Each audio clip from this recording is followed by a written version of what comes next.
जंगल में एक टुनटुनी चिड़िया रहती थी। उसने एक पेड़ की डाल पर अपने लिए घर बनाया था। वो और उसके बच्चे उस घर में रहते थे। अचानक बारिश का मौसम आ गया और बहुत तेज बारिशें होने लगी। टुनटुनी चिड़िया बेचारी कहीं बाहर नहीं निकल पा रही थी। एक दिन रात को बहुत तेज हवाएं चलने लगी, जिसकी वजह से टुनटुनी चिड़िया का घर कहीं दूर जाकर गिर पड़ा। वो बेघर हो गई। ये देखकर वो बहुत परेशान हो गई।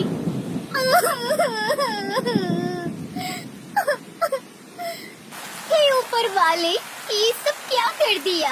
हम लोगों को बेघर कर दिया। अब हम कहाँ जाएंगे? मेरे बच्चे भी बारिश में भीग रहे हैं। अब मैं क्या करूँ?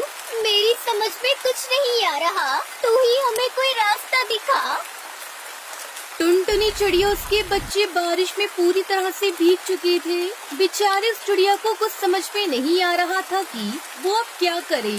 फिर टुनटुनी चिड़िया अपने बच्चों को लेकर पास ही में रहने वाले कालू कौवे के घर गई और उसके घर का दरवाजा खटखटाया।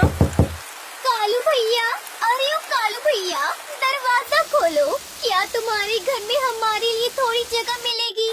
बारिश के कारण मेरा घर उड़ गया है। मेरे बच्चे बारिश में भीग रहे हैं। दरवाजा खोलो कालू भैया। तभी कालू कौवा गुस्से में अंदर से आवाज लगाकर कहता है, क्या परेशानी है तुझे? क्यों परेशान कर रही है मुझे? अगर तू भीग रही है तो मैं क्या करूँगा? कालू भैया, बारिश के रुकने तक हम तुम्हारे घर में रुकेंगे। बस तुम दरवाजा खोलो। मेरे बच्चे बहुत कांप रहे हैं। हम पर रहम करो भैया। मेरे बच्चे भी अभी अभी सोए हैं। अगर मैं दरवाजा खोल दूंगा तो ठंडी हवा की वजह से वह जाग जाएंगे। मैं दरवाजा नहीं खोल सकता। तू कहीं और जा, मेरा दिमाग खराब मत कर। इस तरह उस कालू कौवे ने जवाब दिया और दरवाजा भी उसने नहीं खोला। बेचारी टुनटुनी चिड़िया अपने बच्चों को लेकर वहाँ से बंटी कबूतर की यहाँ चली गई। बंटी भैया, अरे ओ बंटी भैया, दरवाजा खोलो। मुझ बेचारी गरीब चिड़िया की मदद करो। बाहर बहुत तेज बारिश हो रही है। मेरे बच्चे बारिश में भीग गए हैं। कृपया करके हमें घर के अंदर आने दो। बारिश बंद होते ही हम यहाँ से चले जाएंगे। ये सब सुनकर बंटी कबूतर दरवाजा खोलता है और टुनटुनी चिड़िया से कहता है, टुनटुनी चिड़िया, मैं तुम्हारी मदद जरूर करता, लेकिन कल ही बबली कबूतरी ने अंडे दिए हैं। अब हमारे घर में हमारे रहने की भी दिक्कत आ रही है, तो मैं तुम्हें और तुम्हारे बच्चों को अपने घर में रहने की इजाजत नहीं दे सकता। तुम कहीं और चली जाओ। बेचारी टुनटुनी चिड़िया सबसे मदद मांगती है, लेकिन कोई भी पक्षी उसकी मदद नहीं करता। फिर थक हार कर टुनटुनी चिड़िया बरगद के पेड़ की खोल में अपनी रात गुजारती है। फिर बारिश रुक गई। कुछ दिन गुजरने के बाद टुनटुनी चिड़िया ने अपना घोंसला फिर से बना लिया। फिर एक दिन टुनटुनी चिड़िया के घर का दरवाजा किसी ने खटखटाया। कौन है? टुनटुनी चिड़िया, मैं कालू कौवा हूँ। मेरा घर बारिश और हवा की वजह से टूट चुका है। मेरे बच्चे बारिश में भीग रहे हैं। दया करके दरवाजा खोलो। आज की रात हम तुम्हारे घर में रुकेंगे। ये बात सुनकर टुनटुनी चिड़िया दरवाजा खोल देती है और कालू कौवे से कहती है, ठीक है कालू भैया, आप अंदर आ जाओ। फिर कालू कौवा अपने बच्चों को लेकर घर के अंदर आ गया। उसने अपने बच्चों को पंख में छुपाकर सुला दिया था। कुछ दिन पहले टुनटुनी चिड़िया के साथ किया बर्ताव कालू कौवे को याद आया और वो अपने किए पर बहुत शर्मिंदा हो गया। मुझे माफ कर दो टुनटुनी चिड़िया। इसी हालत में जब तुम मेरे पास आई थी, तब मैंने तुम्हें मेरे घर में आने नहीं दिया और ना ही दरवाजा खोला था। लेकिन तुमने मेरे बच्चों को और मुझे अपने घर में जगह दी। तुम्हारा यह एहसान मैं अपनी जिंदगी में कभी नहीं भूलूंगा। कोई बात नहीं कालू भैया, जब तक आप अपना घर नहीं बना लेते तब तक यहीं रुक जाओ, क्योंकि मैं बहुत अच्छी तरह जानती हूँ कि ऐसे समय में क्या होता है। आप बिल्कुल चिंता मत करो। आप बेफिक्र होकर यहाँ पर रहो। टुनटुनी चिड़िया, तुम कितनी अच्छी हो। मैंने तुम्हारी कोई मदद नहीं की, लेकिन फिर भी तुमने मेरा पूरा साथ दिया। आज से मैं तुम्हारा अच्छा दोस्त बनकर रहूंगा और हर मुश्किल वक्त में मैं तुम्हारा साथ दूंगा। जब भी तुम्हें मेरी जरूरत होगी, वहाँ तुम मुझे अपने साथ पाओगी। ठीक है कालू भैया, आज से हम दोनों पक्के दोस्त हैं और जो हुआ आप उसे भूल जाओ और अपनी जिंदगी में आगे बढ़ो। गलती तो सबसे होती है, बस जो अपनी गलती को मान ले वो पक्षी दिल का सच्चा और अच्छा होता है। इस तरह कालू कौवा टुनटुनी चिड़िया एक दूसरे के बहुत अच्छे दोस्त बन गई। कालू कौवे की सहायता न करने के बावजूद भी टुनटुनी चिड़िया ने कालू कौवे की पूरी मदद की और अपनी अच्छाई साबित कर ली। इसलिए बच्चों, हमारी सहायता करने वाले की ही नहीं बल्कि हमारी मदद न करने वाले की भी हमें सहायता करनी चाहिए, तभी वो हमारा भी साथ देते हैं। आपको पता है, प्यार वो चीज है जो गुस्सा नफरत को भी प्यार में बदल देती है। अगर हम किसी की मदद नहीं करेंगे तो हमारी भी कोई मदद नहीं करेगा। हर कोई टुनटुनी चिड़िया के जैसा अच्छा मन वाला तो नहीं होता।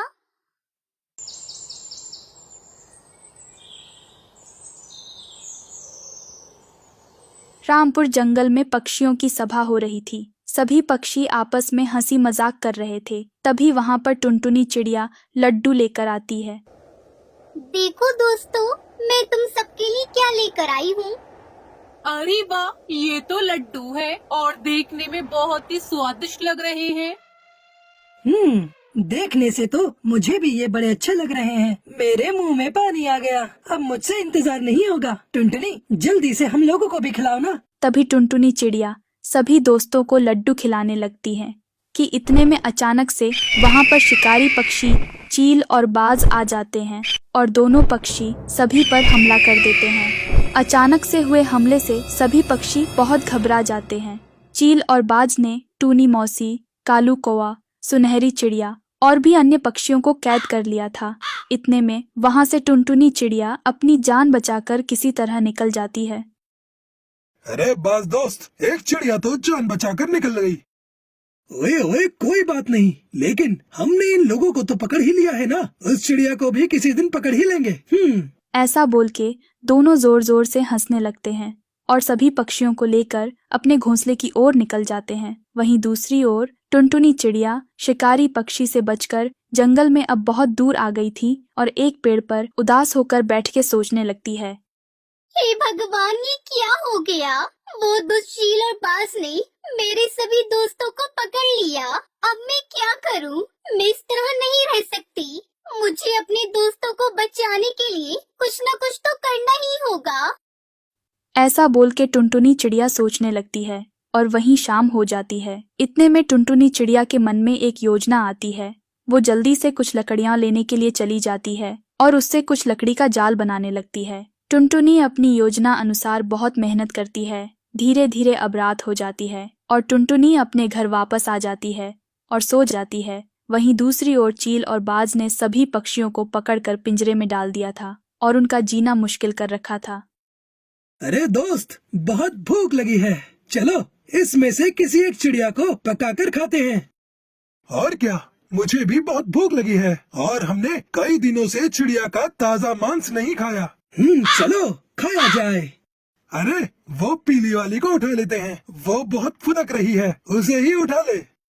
ऐसा बोलकर चील उस चिड़िया के पास चला जाता है और उसे पकड़ लेता है। दोनों मिलकर उसे मार देते हैं और उसे खाने लगते हैं। ऐसा देखकर सभी पक्षी अब डर के मारे कांपने लगते हैं। ये चिड़िया तो बहुत स्वादिष्ट है। खाने में तो मजा ही आ गया।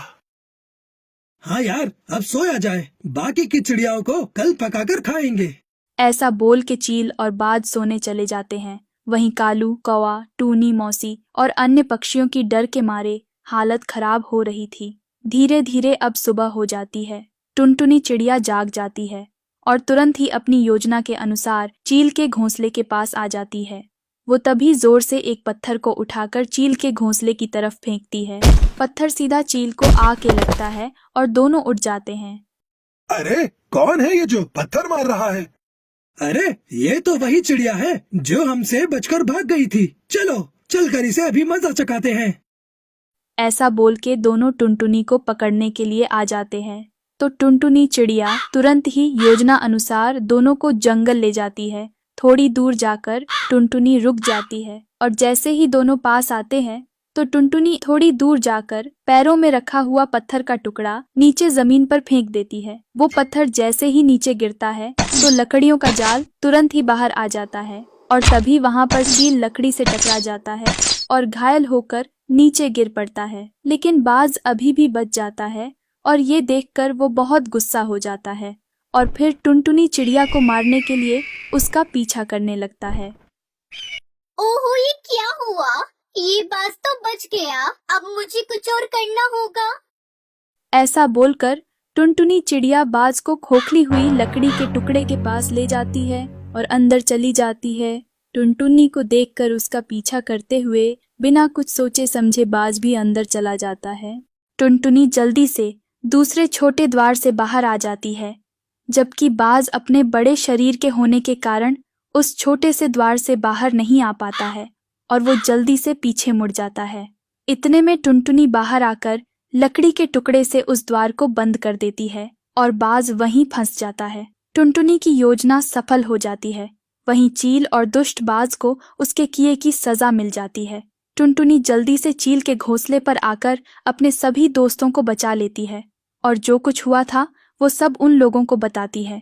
वो लोग भी टुनटुनी को अपनी आप बीती सुनाते हैं।